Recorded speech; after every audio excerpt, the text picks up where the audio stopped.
How to change your background photo on Rednote app.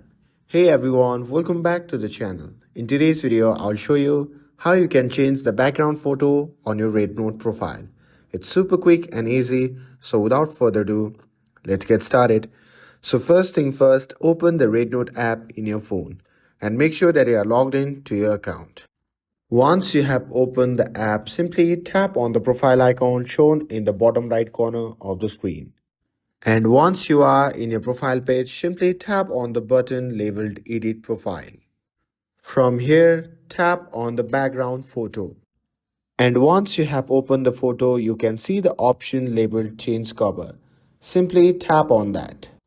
And from here, you can pick a picture from your gallery that you want to use as your background.